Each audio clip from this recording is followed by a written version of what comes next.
அதனால் உங்களுக்கு கிட்னி இங்கே வந்து கிட்னி பேஷண்ட் வரவங்க எல்லாருமே இங்கே குணமாயிட்டாங்க. நானே பார்த்த ஒருத்தரை வந்து ஃபஸ்ட்டு கேட்டேன், என்ன ப்ராப்ளம்னு கேட்டேன். கிட்னின்னாரு. கிட்னி பிரச்சனைக்காக வந்தேன், நித்யாவை பார்த்தேன், இப்போ எவ்வளோ நல்லா குணமாயிட்டேம்மா அப்படின்னு. இங்கே எங்கெங்கேயோ பார்த்து குணமாகாத நிறைய பிரச்சனையெல்லாம் இங்கே வந்தால், எங்கள் நித்யா மேம்கிட்ட வந்தாலே குணமாயிடும். ஆணி உத்திரம் வருது. அந்த ஆணி உத்திரம்க்கு என்ன வழிபாடு, என்னைக்கு வருது, அதுக்கு என்ன பிரசாதம் பண்ணி என்ன ஒரு ஆரோக்கியமாக சாப்பிடலாம், அதெல்லாம் சொல்லுங்கம்மா. ஆணி உத்திரம் நீங்கள் கேட்ட மாதிரி வீட்டில் காலையில் அன்னைக்கு என்ன நம்ம வழிபாடு செய்யணும், என்ன நம்ம வந்து நைவேத்தியம் வைக்க போகிறோம், சிவபெருமானுக்கு பிடிச்ச ஒரு விஷயம் இருக்குது, அதுவும் நான் சொல்கிறேன். நல்லா இருக்கேன். அந்த கிட்னி பேஷண்ட்டுக்காக ஒருத்தர் வந்தாரே, சிரிச்சுட்டே இருக்காரு மேம் அவரு. ஆமாம், வந்த அன்னைக்கு சோகமா உட்காந்துட்டு இருந்தாரு, இன்னைக்கு ஹாப்பியா இருக்காரு. அவரை பார்த்துட்டு தான் உள்ள வரேன் நான். உட்காந்துருக்காங்க நிறைய பேஷண்ட் வெயிட்டிங். யூரியா லெவல் ரொம்ப அதிகமா இருந்தது சாருக்கு, நல்லா இருக்காரு. சொன்னாரு, இங்க எங்கேயோ பார்த்தேம்மா, நித்யாவை பார்த்து நான் நல்லா ஆயிட்டேன் அப்படின்னு. கிட்னினால நிறைய, ஏன்னா நம்ம வாழ்கிறதே கொஞ்ச காலம்னாலும் அந்த கொஞ்ச காலம் ஆரோக்கியமாக இருக்கணும் அப்படின்றத எங்கள் மேம் அடிக்கடி சொல்லுவாங்க. எங்கள் நித்யா மேம் சொல்கிற மந்திரம் மாதிரிங்க அது. வாழ்நாளில் இருக்கிற வரைக்கும் வியாதி இல்லாமல் ஆரோக்கியமாக இருங்க, சந்தோஷமாக இருங்க. என்ன வியாதி வந்தாலும் பயப்படாதீங்க. முதல்ல அவங்க சொல்லுவாங்க, பயப்படாதீங்க, எல்லாத்துக்கும் ஒரு தீர்வு இருக்குது, எல்லாத்துக்கும் மருந்து இருக்குது அப்படின்னு. வீடியோவை முதல்ல ஃபுல்லாக பாருங்கள், ஸ்கிப் பண்ணிடாதீங்க. ஏன்னா ஆணி உத்திரம் ரொம்ப விசேஷங்க. அதெல்லாம் பண்ணுங்கள். குழந்தைங்க படிப்பு, நம்மளோட ஆரோக்கியம், செல்வம் சேர்றது எல்லாம் நம்ம நடராஜரை பிடிச்சிக்கோங்க. எல்லாருக்கும் வணக்கம். This is Balambika, Chennai Adambakkam Dheekshalayam Siddha health கேர்லேருந்து பேசிகிட்ருக்கேன். நான் நிறைய விஷயங்கள் ஷேர் பண்ணிட்டு தாங்க இருக்கேன் எங்கள் மேம் பற்றி. என்ன சொல்கிறது, நிறைய சொல்லலாம். இங்கே வந்து கிட்னினால் நிறைய, ஏன்னா நம்ம வாழ்கிறதே கொஞ்ச காலம்னாலும் அந்த கொஞ்ச காலம் ஆரோக்கியமாக இருக்கணும் அப்படின்றது தான் எங்கள் மேம் அடிக்கடி சொல்லுவாங்க. எங்கள் நித்யா மேம் சொல்கிற மந்திரம் மாதிரிங்க அது. வாழ்நாளில் இருக்கிற வரைக்கும் வியாதி இல்லாமல் ஆரோக்கியமாக இருங்க, சந்தோஷமாக இருங்க. என்ன வியாதி வந்தாலும் பயப்படாதீங்க. முதல்ல அவங்க சொல்லுவாங்க, பயப்படாதீங்க, எல்லாத்துக்கும் ஒரு தீர்வு இருக்குது, எல்லாத்துக்கும் மருந்து இருக்குது அப்படின்னு. அதனால் உங்களுக்கு கிட்னி இங்கே வந்து கிட்னி பேஷண்ட் வரவங்க எல்லாருமே இங்கே குணமாயிட்டாங்க. நானே பார்த்த ஒருத்தரை வந்து ஃபஸ்ட்டு கேட்டேன், என்ன ப்ராப்ளம்னு கேட்டேன். கிட்னின்னாரு. கிட்னி பிரச்சனைக்காக வந்தேன், நித்யாவை பார்த்தேன், இப்போ எவ்வளோ நல்லா குணமாயிட்டேம்மா அப்படின்னு. இங்கே எங்கெங்கேயோ பார்த்து குணமாகாத நிறைய பிரச்சனையெல்லாம் இங்கே வந்தால், எங்கள் நித்யா மேம்கிட்ட வந்தாலே குணமாயிடும். அதுக்கு நீங்கள் செய்யணும் ஒன்றே ஒன்று தாங்க. வீடியோலேருந்து நம்பர் எடுங்க. உங்களுக்கு என்ன பிரச்சனைனாலும் முதல்ல பயத்தெல்லாம் தூக்கி எறிஞ்சிட்டு நம்பர் எடுத்து அப்பாயின்மெண்ட் வாங்கி நேராக வாங்க, எங்கள் நித்யா மேம்கிட்ட பாருங்கள். என்ன பிரச்சனைனாலும் அது சரி பண்ணி கொடுத்துருவாங்க. இதுதாங்க இங்கே ஸ்பெஷல்.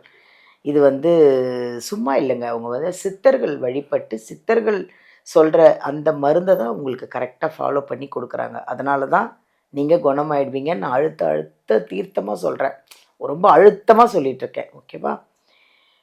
இப்போ வந்து ஆணி உத்திரம் வருது. அது என்னைக்கு வருது, அதுக்கு என்னென்ன வழிபாடு, என்ன பிரசாதம் பண்ணலாம், அன்றைக்கி என்ன பிரசாதம் பண்ணி நம்மளும் சாப்பிடலாம், அதுக்கும் எப்படியாவது அந்த பிரசாதம் ஒரு ஆரோக்கியமானதாக தானே இருக்கும். அது என்னைக்கு என்ன எல்லாமே நம்ம அவங்கள மேமை கேட்டு தெரிஞ்சுக்கலாமா? வாங்க, அவங்கள சந்திக்கலாம். வணக்கம் மேம். வணக்கம் மேம், எப்படி இருக்கீங்க? நல்லா இருக்கேன் மேம், நல்லா இருக்கேன். அந்த கிட்னி பேஷண்ட்டுக்காக ஒருத்தர் வந்தாரே, சிரிச்சுட்டே இருக்காரு மேம் அவரு.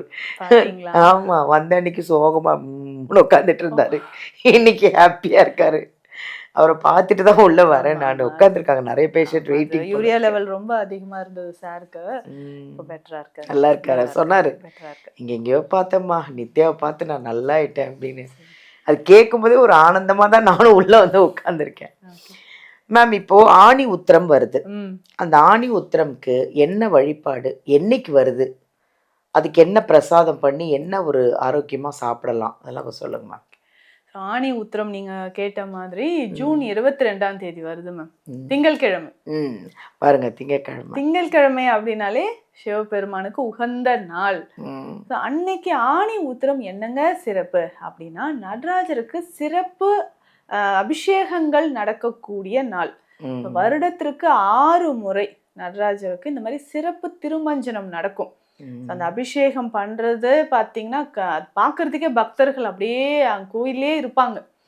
ஸோ அதுல முக்கியமானது ஒன்றுதான் இந்த ஆனி மாதம் உத்திரம் அன்னைக்கு நடக்கக்கூடிய இந்த திருமஞ்சனம், நடராஜ பெருமானுக்கு நடக்கக்கூடிய இந்த திருமஞ்சனம், ஸ்பெஷலா நடக்கக்கூடிய சிறப்பு அபிஷேகம், அதை நம்ம பார்க்கறதுக்கே கோடி புண்ணியம் நம்ம செஞ்சிருக்கணும்னு சொல்லலாம்.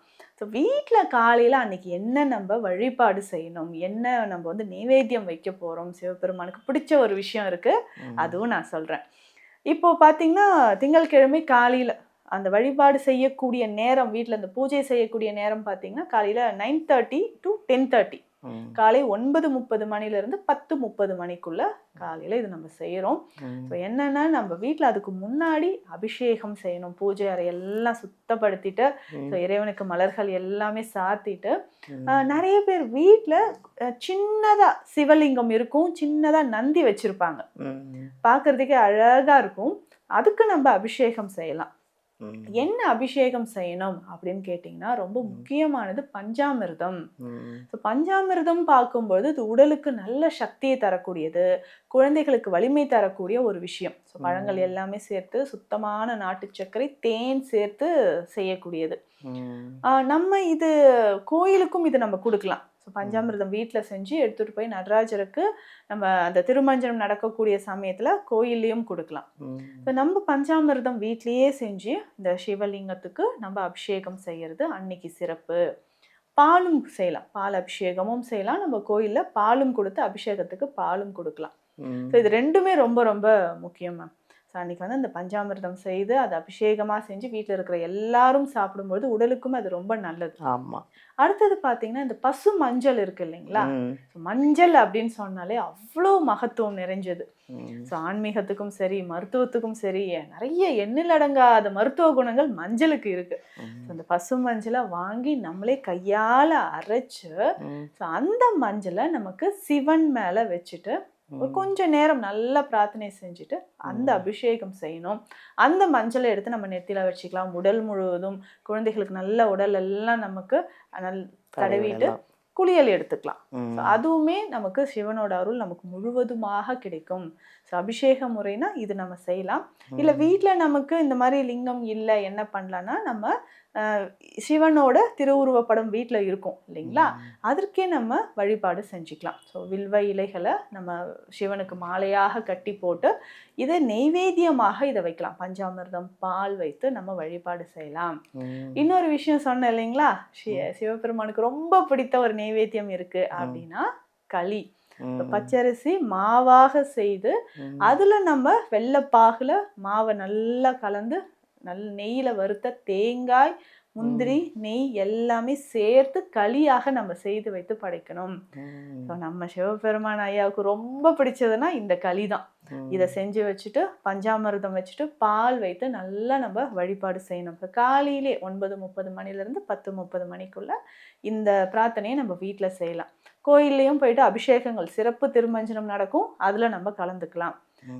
இதனால என்ன சிறப்பு அப்படின்னு கேட்டீங்கன்னா, வருடத்திற்கு 6 முறை இந்த விசேஷமா நடக்கும். சிதம்பரம் நடராஜர் கோயில்லாம் ரொம்ப விசேஷமா நடக்கும். அந்த மாதிரி நம்ம அருகில் இருக்கக்கூடிய கோயில்ல சென்று இந்த பூஜையில அபிஷேகத்துல நம்ம கலந்துக்கலாம், ரொம்ப நல்லது. அதே மாதிரி நமக்கு வீட்டுல இருக்கக்கூடிய கஷ்டங்கள் தீரும், மன நிம்மதி முழுவதுமாக கிடைக்கும். அந்த சிவ தத்துவம் அப்படின்னு சொல்றது, சிவன் அம்பலத்தில் ஆடுற விஷயம் பெரிய விஷயம், சிவ தத்துவம் ரொம்ப பெரியது. அந்த அபிஷேகத்தை நம்ம பார்க்கும்போதே மனதில் இருக்கக்கூடிய அந்த இருள் எல்லாமே நமக்கு விலகி ஆரோக்கியம் நிச்சயமாக கிடைக்கும். அதனால இந்த ஆணி உத்திரம் தவற விடாமல் இந்த பூஜையை செய்யுங்க, பூஜையில கலந்துக்கோங்க. Thank you ma'am. தேங்க்யூ. தேங்க்யூ. வீடியோவை முதல்ல ஃபுல்லாக பாருங்கள், ஸ்கிப் பண்ணிடாதீங்க. ஏன்னா ஆணி உத்திரம் ரொம்ப விசேஷங்க. அதெல்லாம் பண்ணுங்கள். குழந்தைங்க படிப்பு, நம்மளோட ஆரோக்கியம், செல்வம் சேர்றது எல்லாம் நம்ம நடராஜரை பிடிச்சிக்கோங்க. சிவன் தாங்க ஆதி கடவுள். அவரை பிடிச்சிக்கிட்டிங்கன்னா அவருக்கு பிடிச்ச பிரசாதமெல்லாம் செஞ்சு வச்சு, அதுவும் ஒரு ஆரோக்கியமான ஒரு பிரசாதம் தான், அதை நீங்களும் சாப்பிடலாம். அவருடைய அருளை பெற்று இன்புற்று சந்தோஷமாக ஆரோக்கியமாக வாழணும். இல்லை நான் எங்கள் நித்யா மேமை பார்க்கணும், ஏதாவது ஒரு உடம்புல பிரச்சனை, பட் எங்கே போகிறது அப்படின்னு ஒரு பயமா? வேணாங்க. எங்கள் வீடியோவிலேருந்து நம்பர் எடுத்து எங்கள் மேமை வந்து நேர்லேயே வந்து பாருங்கள். சப்போஸ் நேரில் வர முடியல, நான் ரொம்ப தூரத்தில் இருக்கேங்க அப்படின்னா ஆன்லைன்லேயும் நீங்கள் மேமை கன்சல்ட் பண்ணிக்கலாம். அழகாக உங்களுக்கு மெடிசன்லாம் இங்கேருந்தே அமுச்சு விட்ருவாங்க.